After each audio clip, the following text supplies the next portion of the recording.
Hello, it's Aaron Wren. Welcome back to the show. I'm very excited to have a very special guest with me today, and that is Professor Robert George. Robert George is the McCormick Professor of Jurisprudence and Director of the James Madison Program at Princeton University. He's one of America's leading public intellectuals. He's a devout Catholic. He's a scholar of natural law, and a lot more than that. And given his unique perspectives, I had to get him on the podcast to get his take on our current cultural moment and how to respond to it. So, Professor George, thank you so much for joining us. It's a very great pleasure to be with you, Aaron. Thank you for having me on the show. I'm kind of known for this idea of the negative world, which was the framing used for the Touchstone Conference that we both spoke at back in October. The idea being that Christianity went into decline and there was sort of a positive period in which Christianity is declining but is still viewed positively from, say, 1964 to 1994. Then there was kind of a neutral period where it was no longer seen positively or negatively from 1994 to 2014. And then from 2014 on, Christianity sort of become viewed negatively or certainly at least skeptically by secular society. And I wanted to understand how you think about the world and the relationship and how kind of secular society views Christianity or the status of Christianity within secular society. I'm not looking for you to agree with me. I mean, I'm not necessarily looking for you to disagree with me either, but I know someone such as yourself must have developed your own way of thinking about this. And so I would love to hear it. Well, I've got good news and bad news. Which do you want first, the good news or the bad news? How about both? How about the good news? We'll go with the good news. Okay, start with the good news. Jesus is Lord. Jesus is King. Christ is on his throne. He's got this thing under control.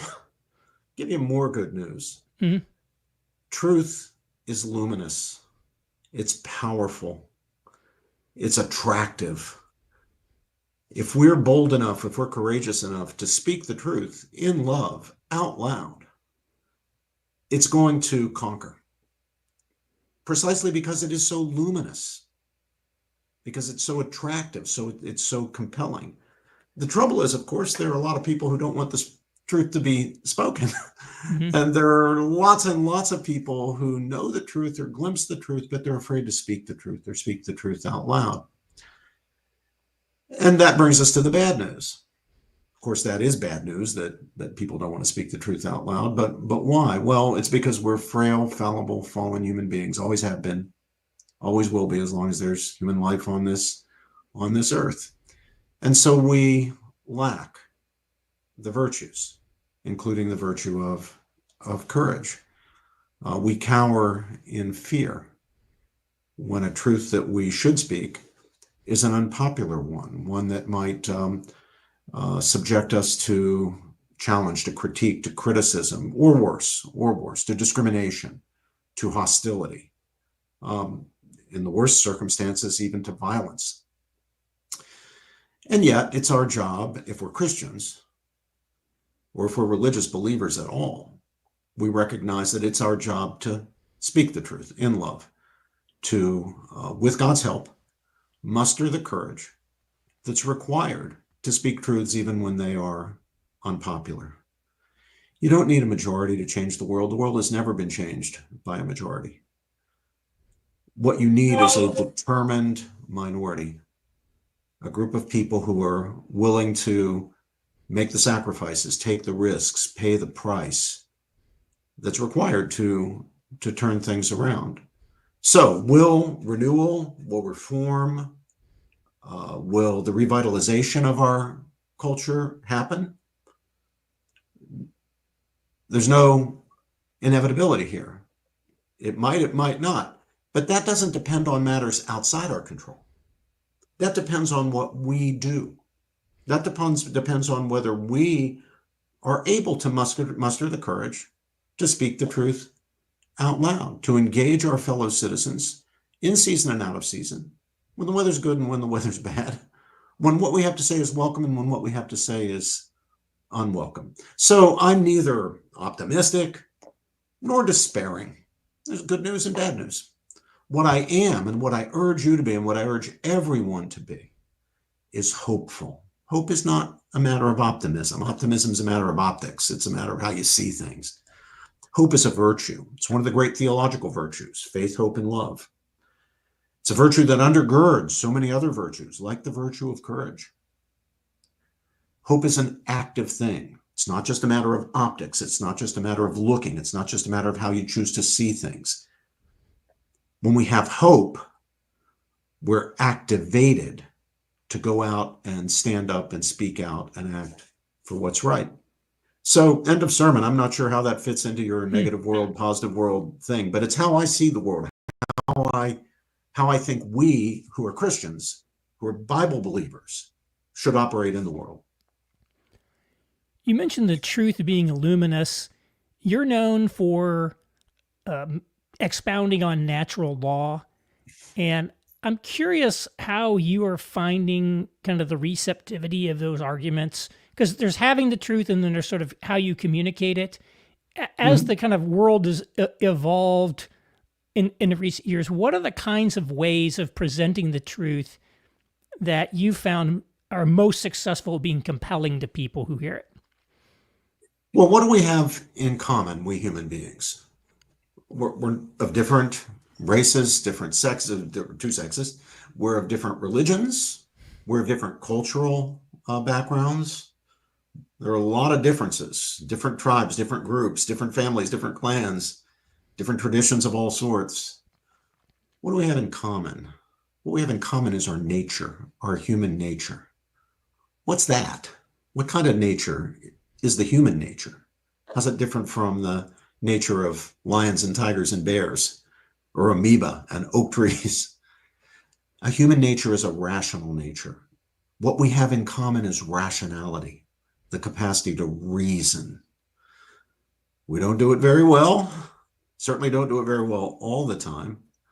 Reason can be overwhelmed, it can be eclipsed, especially by powerful emotion, temptation, feeling, desire, and yet it's a powerful truth-attaining faculty that we all have in common. So, since we come, Aaron, from different religious traditions, different backgrounds, different cultures, races, two sexes, ethnicities, we need to be able to speak to each other in the common language of rationality. We need to appeal to reason, at least at the beginning of the conversation, to get the conversation off the ground. So I don't, in my discourse, engaging secular people or my fellow religious people, but who come from different traditions, be it Eastern or Western traditions, I don't start out with any conversation that is relying on distinctively Christian or Western or biblical claims. I can't presuppose that those people will recognize the authority of the Bible. But I expect them, I demand that they, as rational creatures, engage me on that common ground, that plane that we share of rationality. So I make my arguments, whether it's for the sanctity of human life in all stages and conditions, whether it's for marriage as the conjugal union of husband and wife, whether it's for religious freedom and the rights of conscience, whether it's for the equal dignity of each and every member of the human family, whatever controversial position I advance, I simply put forward my reasons for believing it, reasons that should equally be accessible to them as rational creatures. And then I'm willing to engage, I'm willing to listen, I'm willing to be challenged by any reasons that they can give me in response. You know, there's a currency of intellectual discourse, a proper currency of intellectual discourse. And I think we can rightly demand of each other that business be conducted in that currency. What do we mean by a currency of intellectual discourse? Well, we all know what an economic currency is. Pounds and pence in Britain, dollars and cents in the United States. The currency of intellectual discourse is a currency consisting of reasons, evidence, and arguments. All I ask of my interlocutors, of my conversation partners, whether they are fellow Christians, whether they're Jewish, whether they're Muslim, whether they're Hindu, Buddhist, atheist, whatever they are, is that they do business with me in return for my promise to do business with them by giving reasons, marshaling evidence, and making arguments. and then let the chips fall where they may. What natural law theory is all about is identifying the basic reasons that we human beings have for action and for restraint, including those reasons that we call moral reasons. The reasons that are captured in principles such as do unto others as you'd have them do unto you, which is affirmed not simply by Christians and Jews, but by people across the globe from all sorts of different religious traditions. Or like the principle that we should treat other people not as objects or instruments or property, as things, but rather as persons, bearers of profound, inherent, and equal dignity. So that's my approach to these things. That's what I mean by natural law. That's what the broad tradition, going all the way back, even beyond the medieval Christian thinkers, such as St. Thomas Aquinas, all the way back to the ancient Greek and Roman thinkers, the great pagan thinkers, Plato, Aristotle, Cicero, and so forth. This is what they mean by natural law, that body of reasons for action and restraint that includes the basic moral reasons that we have. Are people today willing to engage you in sort of that common academic currency, or do they just want to attack and not engage with your arguments? Well, maybe the best bit of evidence that people are, even at the highest levels of elite academia, willing to entertain at least this tradition of thought, this school of thought, this set of ideas, is that I am, as you introduced me as being, McCormick Professor of Jurisprudence at Princeton University. I mean, if secular academia were so prejudiced and biased against us, if they were so contemptuous of the idea of natural law, if they were so hostile to Christianity that they couldn't entertain the possibility of somebody disagreeing with them, I wouldn't be occupying the endowed chair at Princeton University that I'm occupying. Mm-hmm. So I'm only here because at least some people with the authority to make decisions about who's going to be teaching at our elite universities, some people think that it's a good idea for this tradition of thought to be represented by a powerful advocate. I hope I'm a powerful advocate. I don't know how powerful I am, but at least I'm an advocate of this. Intellectually powerful, to be certain. Yeah. So, I find that it's extremely appealing to my students. I mean, my students, now former students, are off in the world, in all sorts of positions in academia, in law, in government, in business, operating basically on the same understanding of reason and judgment and morality, justice, right, dignity, on which I operate. My classes are full. I never had a problem with people shouting me down or protesting me or anything like. It happened once actually at a small college in rural Maryland, where a group of people who self-identified as transgender activists shouted down a speech of mine. But I've never had that problem on the Princeton campus or on any of the major university campuses on which I regularly am invited to lecture: Harvard, Stanford, Yale, Columbia, Oxford, Cambridge, and so forth. You mentioned your reception at Princeton because there's a perception out there in America that academia today is sort of crazy town. And we turn on the TV and we see, some of these, anti-Israel, even anti-Jewish protests. We see many other things that happen on these campuses. And a lot of people are like, wow, maybe we shouldn't send our kids there. Maybe we should go to, some sectarian institution, or maybe we shouldn't even go to college. There's a growing school of thought that says, don't go to college. Are things as bad as people think? And when you hear stuff like that, how would you like to set the record straight? Or what if it's true? What if it's not true? Okay. Once again, I have good news and bad news. I'll start this time with the bad news. The bad news is there's a lot of crazy on college campuses. There's a lot of crazy in the student bodies. There's a lot of crazy in the faculties. There's certainly a lot of crazy in the bureaucracies. Some of the stuff is through the looking glass crazy. This is what generates that quip that there's some things so insane that only a person with a PhD can believe them, that kind of stuff. Yeah, so that's bad news.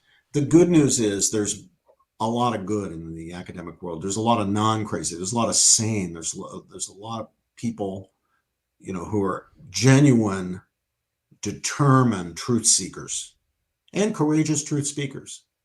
There are certainly a lot of students who are like that, and there are even a lot of faculty who are like that.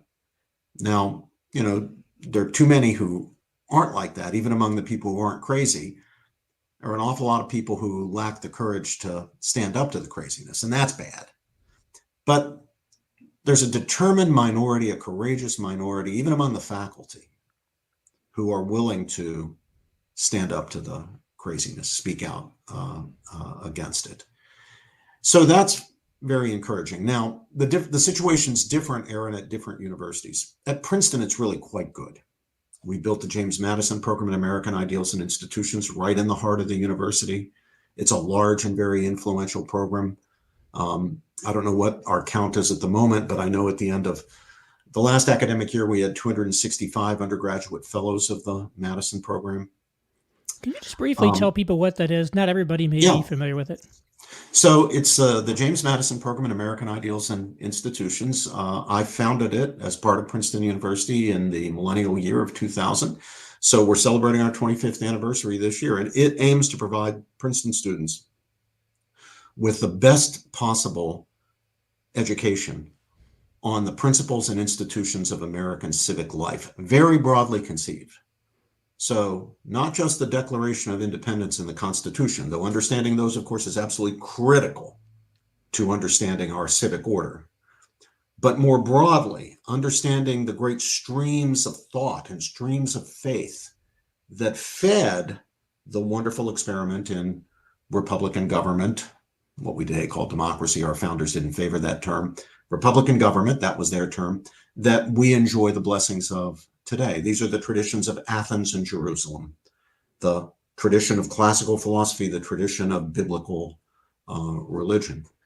Our program is extremely active. As I say, it's very large. It's in the heart of the campus. It's not just a playground for conservatives or for religious people off on the side. It's ideologically mixed. Our students come from the progressive side as well as from the conservative side. Some are secular, many are religious.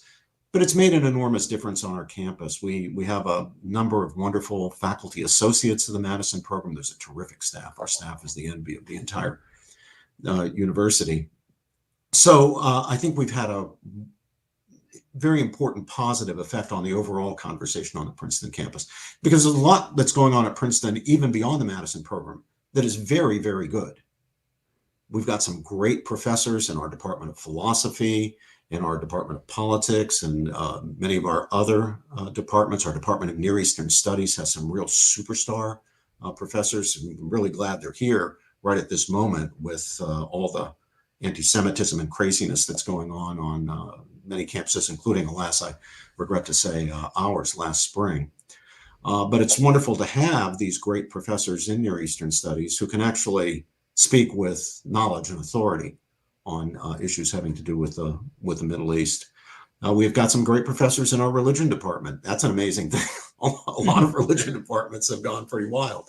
But we have some terrific professors in our Department of Religion. Eric Gregory, Leora Botnitsky. I could go on with others as well. So that's Princeton. It's really quite good. I mean, there's craziness as well, and you're not guaranteed to get a good education if you come to Princeton. But if you want a good education and you come to Princeton, you can get a good education. It is available here, whether your focus is going to be on civic affairs in the Madison program or in other subjects in the arts and sciences. And perhaps the situation isn't quite as good at some of our what we regard as our peer institutions, but even at places like Harvard and Yale, University of Pennsylvania, there are some initiatives and a number of great professors that enable students who go to those universities to get great educations, again, if they seek them. The unfortunate thing is it's possible, if you're not interested in getting a good education, to get through these places without getting a good education. They're not going to force you to get a good education, but you can. And then there are some places where things are really out of control and pretty crazy, and it's hard to see how you get a good education there. I probably shouldn't name names, but I will. I mean, Oberlin College has not shown itself to be a place in my experience recently where a kid can actually get a good education. I hope I'm wrong about that, but it is certainly, as an institution, not acquitted itself honorably in recent years. And there are other institutions that are like that. So, can I give you a guarantee if you send your kid to Princeton, the kid's going to come out okay? No, I can't give you a guarantee.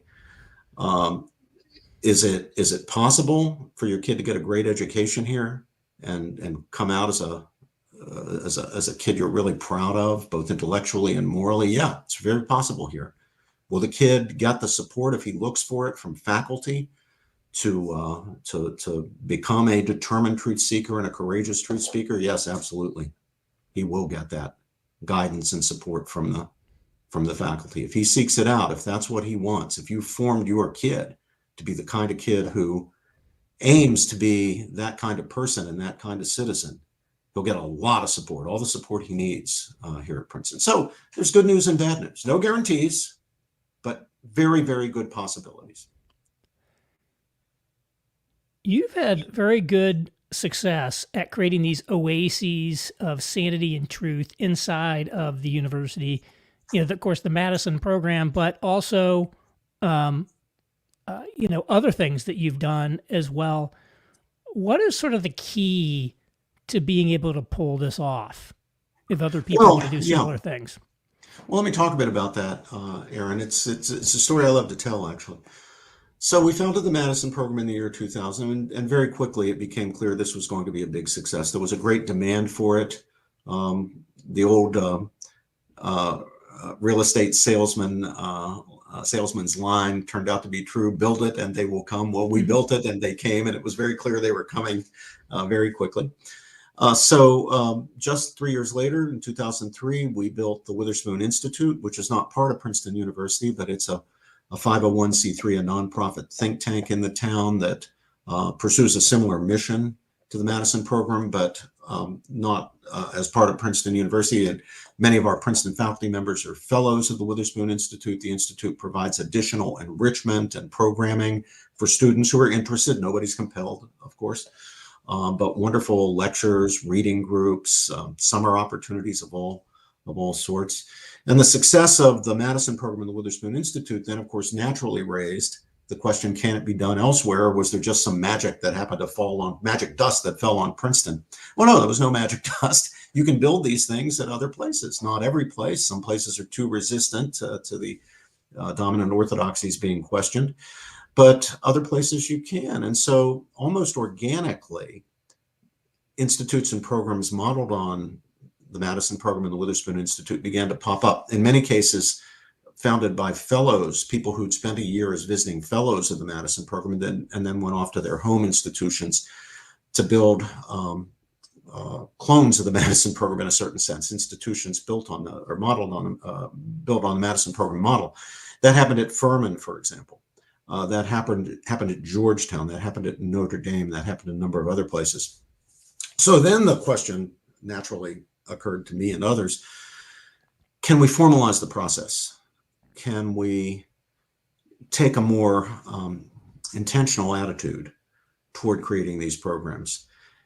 That generated an entity that is called the Foundation for Excellence in Higher Education, FIHE, Foundation for Excellence in Higher Education, not to be confused with the Foundation for Excellence in Education, which is a very fine organization founded by former Florida Governor Jeb Bush.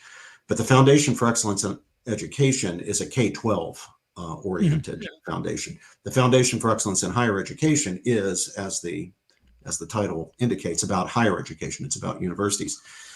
And its mission is to plant programs, come up with the resources and provide the guidance and help to find the people to make programs modeled on the Madison program realities at other institutions.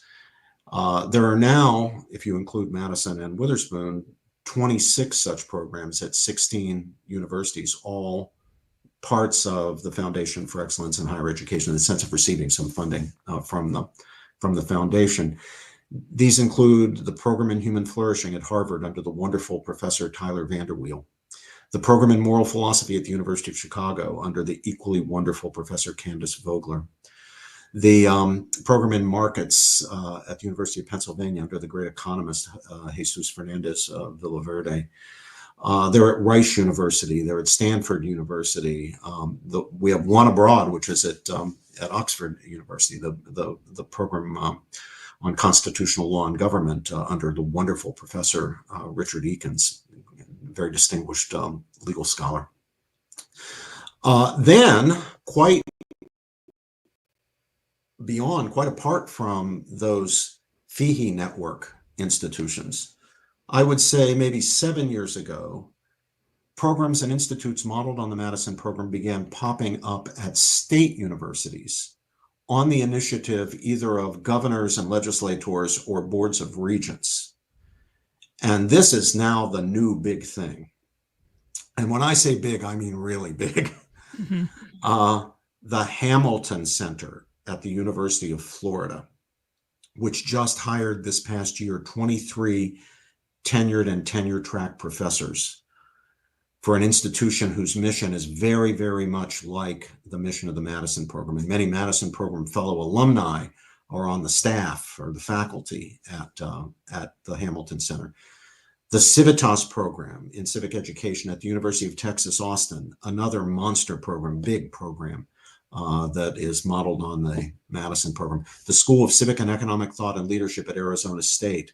The new School of Civic Life and Leadership at the University of North Carolina, Chapel Hill, the Center for American Civics at the University of Tennessee, Knoxville, the big new Ohio State University Salmon P. Chase Center for Civics, Culture, and Society. These are wonderful programs that are going to revolutionize and certainly revivify civic education in this country. I've been involved in the formation of many of them. I chaired the committee for the prototype for the big program at North Carolina at Chapel Hill. I chaired the committee to create the Salmon P. Chase Center at the Ohio State University. I was on the committee for the University of Tennessee program. So I've been able to see these programs being built from the inside. And all I can tell you is, wow, they are great. And they are really going to make a difference. Yeah, I was actually invited to speak out at Skettle this spring, and it was great to get to see what they've built out at Arizona State. And then I interviewed, I actually had Paul Carese, who's the founding director there. That's right. He's the founding director and former fellow at the James Madison program, like so many of the leaders and faculty of these institutions. And it really surprised me. What you mentioned is the fact that these have tenure track professorships associated with them, so that like you could actually have a career in academia as a sane person. Not saying you couldn't necessarily in one of the existing departments, but just creating a space where you could actually do something, sane in that space. It seems like a huge win. It's a massive win. Now, Aaron, it creates a problem. Now, it's a good problem to have if you're going to have a problem, but it's a problem, and that's the problem of filling the faculty slots. There are now so many faculty slots because of so many wonderful programs and initiatives and schools in civic education that we do not have the supply of PhDs with the expertise and commitment to the mission of these places to fill those slots. As I say, if you're going to have a problem, that's a good problem to have. It's certainly better than the opposite problem, which is the one we've had for most of my academic career, which is you can't find places for professors who really want to do civic education right. They can't find jobs. That's a problem that's now in the past. Our new problem is we got jobs for all of them. The problem is we don't have enough of them to take all the jobs that need to be performed, the slots that need to be filled. So we're just going to have to, muddle by, and in the long term, it'll take care of itself. We'll produce more PhDs, but we got a short to medium term problem. Yeah, well, sounds like good opportunities for young academics who are early in their career. I mean, this is so much different from the way it's been until as recently as 5 years ago or 3 years ago. I mean, It's really a different world. And I should probably say a few words about some of the para-academic institutions which have now emerged, because they're very important too. What do I mean by para-academic institutions? These are institutions that are not themselves colleges or universities, but which play a very important role, or very important roles in academic life, especially when it comes to credentialing people for university positions and then accrediting institutions. Organizations historically, like the great scholarship programs, the Rhodes Scholars, the Marshall Scholars, the Trumans, the Guggenheims, organizations like the American Association of University Professors, which played a very important role in establishing and maintaining the principle of academic freedom, so critical to the truth-seeking mission of a university, or the great academies and learned societies like the National Academy of Sciences and the American Academy of Arts and Sciences. Well, from my perspective and the perspective of my colleagues, some of my colleagues, a lot of those institutions are really letting the side down. They're not performing the functions that they should be performing. An awful lot of ideology has been allowed to sweep in. A certain amount of viewpoint-based discrimination is going on. So what do? Well, you build alternatives. And so we've established the Berry Scholarship Program at Oxford University, very much on the model of the Rhodes Scholarship Program. Rhodes has historically maintained that it chooses its scholars on the basis of leadership, scholarship, and character. Whether it does, we could debate, but that's been the principle. Our Berry Scholars Program, which now sends 14 students a year to Oxford, it will be growing each year. The Berry Scholars Program chooses on the basis of leadership, scholarship, and character, but adds one more criterion of choice, and that is independence of mind. We're choosing students for leadership, scholarship, character, and independence of mind. And we are sending some absolutely stunningly brilliant and brave young men and women to Oxford for graduate programs and a prestigious scholarship. Similarly, we built the Academic Freedom Alliance to defend academic freedom in the most robust sense. That is a national organization that is not ideological. Our members include people on the political left as well as people on the political right. My friend and teaching partner, Cornel West, is a member. I'm a member.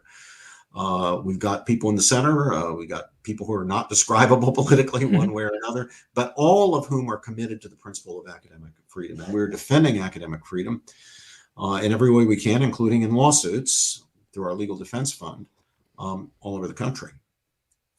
How about the academies? Look at what's happened to some of them, the National Academy of Sciences and so forth, the politicization that has slipped in. Well, we've established another academy, a new academy, the American Academy of Sciences and Letters, which just held its second investiture ceremony just a week ago or so at the Library of Congress. And this academy, like the legacy academies, is devoted to honoring and promoting the highest level of scholarly excellence, but with no ideological discrimination or viewpoint-based prejudice, and putting an emphasis, putting an accent mark on intellectual courage. So our academy confers, in addition to 10 annual prizes called Berry Prizes for very distinguished intellectual achievement across the arts and sciences, it confers the Robert J. Zimmer Medal for intellectual freedom. Robert J. Zimmer, the late president of the University of Chicago, who was such a stalwart defender of academic freedom. And last year, the Zimmer Medal was conferred upon Sir Salman Rushdie, the novelist. This year, just a couple of weeks ago, at the second investiture ceremony, the Zimmer Medal was conferred on Dr. Jay Bhattacharya of Stanford University, who spoke out so boldly and courageously against some of the orthodoxies that were behind the nation's COVID policies, and turned out much more often to be right than wrong. So that's what we do. If you can reform an organization from the inside, we do it. If not, we'll build an organization to do the job that should be being done by the legacy organizations. There's one more initiative that I should mention, which I think very highly of in academic life today, and that is the University of Austin. That's a whole new university whose ambitions are to be a major research university competing with the very top tier, Ivy Plus universities. My friend Neil Ferguson, the historian from the Hoover Institution at Stanford University, has been one of the driving forces. The president is the excellent Pano Kanellis, who's former president of the Great Books College, St. John's of Annapolis. And they are building a powerhouse university down in Austin, Texas, not to be confused with the University of Texas at Austin, the state university. University of Austin is a private university that's trying to do today what the University of Chicago did when it was founded in the late 19th century. And I've got a lot of hope that Neil and Pano and the team down there will be able to pull it off. And I'm trying to help in every way I can. Yeah, it's great to hear about this sort of collectively as you run through these, because you can look at any individual one of those programs and think that's nice, but in the grand scheme of things, how big is it? It's interesting to hear, when you run through the list, there is quite a long, there's a lot of ferment out there that's happening. Of course, as you say, it's not all great, and you yourself have gotten some attacks. One that got some press. You're known as the consummate gentleman, and yet you get attacked on your own campus. Princeton has this great tradition of dining clubs. And you were a guest at one of the clubs, and apparently made people feel so unsafe that the club was going to change its guest policy. I think they actually changed it back. But this is going to happen to people no matter what you do. And so I'm curious, how do you suggest people respond to these kinds of indignities that you might suffer in the world? Aaron, I can't pretend to be a victim. I've had a blessed life and a blessed career. I mean, my goodness, I was born and brought up in the hills of West Virginia. I play the banjo. I grew up hunting and fishing and playing bluegrass music with my four brothers. And how I got from there to where I am now, I have no idea. I'm just blessed. I love what I do. I just feel so fortunate. I can echo those words of Lou Gehrig on his retirement, despite the terrible disease that he had contracted, that feels like he's the luckiest man in the world. Well, I feel like I'm the luckiest man in the world. Look, I'm a conservative, I'm Catholic, I'm a natural law theorist, and yet Princeton University, knowing all that about me, I was never hiding, Aaron. I was never under the radar screen. I wasn't one of these guys who was laying low and then waiting until I got tenure and then you hoist the Jolly Roger. Nope, I was out of the closet as a conservative, Catholic, natural law theorist, pro-life, pro-marriage, the whole thing, from the moment I arrived for my job talk. But nevertheless, to its very great credit, Princeton University hired me. They then gave me tenure on the basis of a book that I wrote challenging the campus orthodoxies, the campus's liberal orthodoxy. My book was called Making Men Moral, Civil Liberties and Public Morality. And then they promoted me to the rank of full professor. They installed me in what's often considered the university's most prestigious academic endowed chair. They allowed me to create and build the Madison program. They let me teach whatever I want. I say whatever I want. I do whatever I want. They've conferred on me every honor and recognition that the university has, their highest teaching awards and and everything else. So, I mean, there are conservatives and religious folk who've been victims in academic life. I'm not one of them. Yeah, I've just been blessed. Now, you mentioned that little episode about the eating club. Can I explain what happened there, because it is so funny? Sure. Princeton officially does not have fraternities. There are a few underground fraternities. We pretend they don't exist, but we don't have fraternities. Instead, we have what are called eating clubs.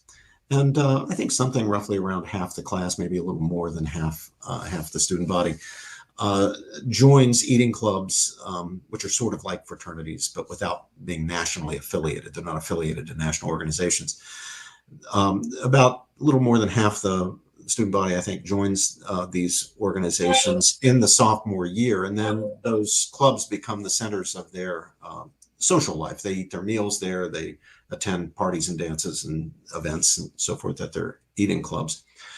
One of those eating clubs is called Charter Club. It's a big, old, very old club, prestigious club.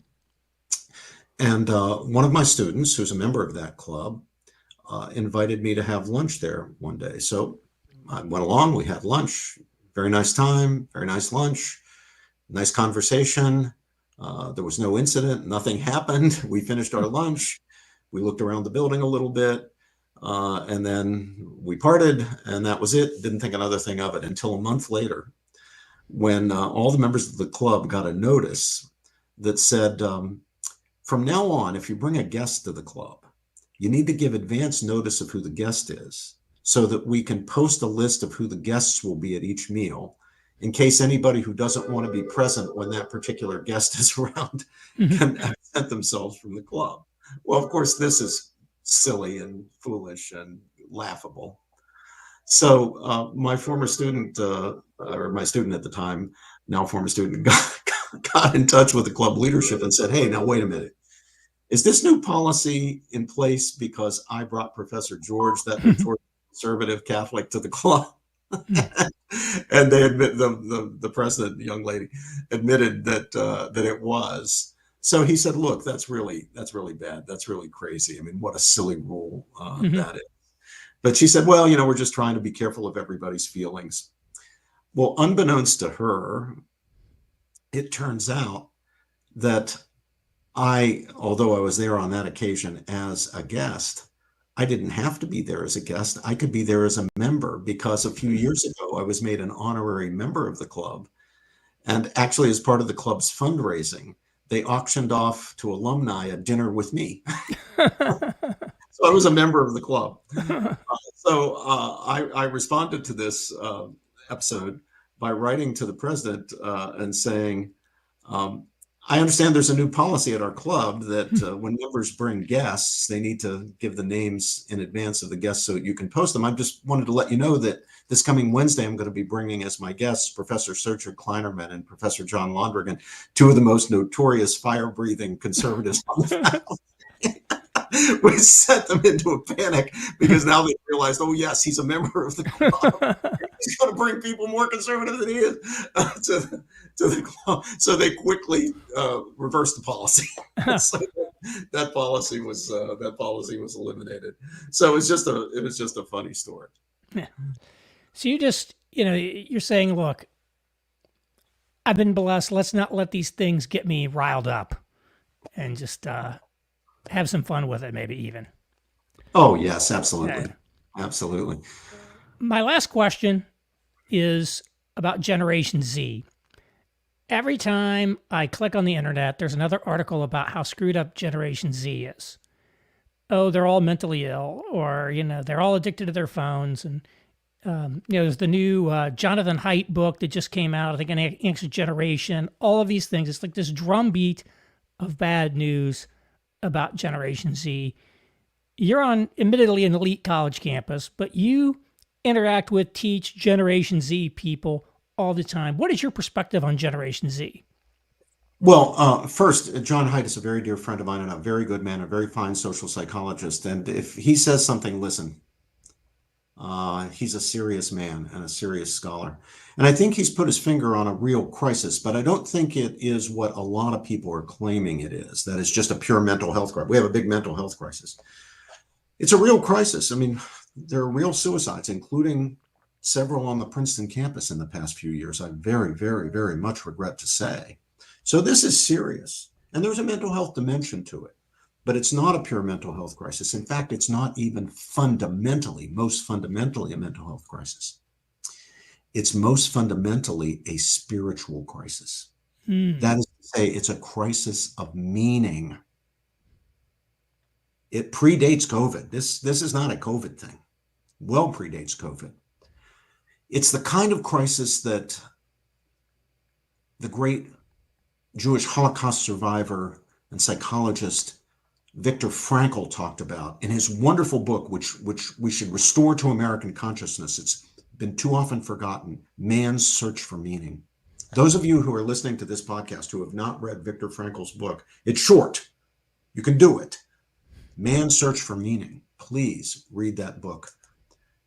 It's a perennial issue, but right now we're in a deep spiritual crisis, especially for our young people. They want to know what it's all about. They don't have a clear sense of what's the meaning of life? Why are we here? What's important? What's not important? Why am I not fulfilled by status, influence, prestige, power? Why does a kid commit suicide at Princeton? The world's your oyster. You're going to make a lot of money at Morgan Stanley when you leave. You're going to have high prestige. You're enjoying the prestige and celebrity of having been admitted to Princeton in this celebrity and status conscious soaked society. Why would a kid kill himself? It's because he finds that kind of stuff does not produce meaning. It means nothing at the end of the day. He wants his life to mean something. That's the spiritual crisis. It's what Viktor Frankl is talking about. And so that's where we need to attack the problem. If we just treat it as a therapy problem and provide psychological resources, we're going to continue to wonder, scratching our heads, gee, why isn't this working? Why is the so-called mental health problems that we see, why are they not being reduced? We're going to have to actually address it for what it is, a spiritual crisis, a crisis of meaning. It's real. We're just thinking about it the wrong way. Yeah, I couldn't agree more. I couldn't agree more. Well, thank you so much for sharing that, Professor George. Again, my guest today has been Robert George, who's the McCormick Professor of Jurisprudence at Princeton University. Again, thank you so much for joining me. It's my very great pleasure. Thank you, Aaron.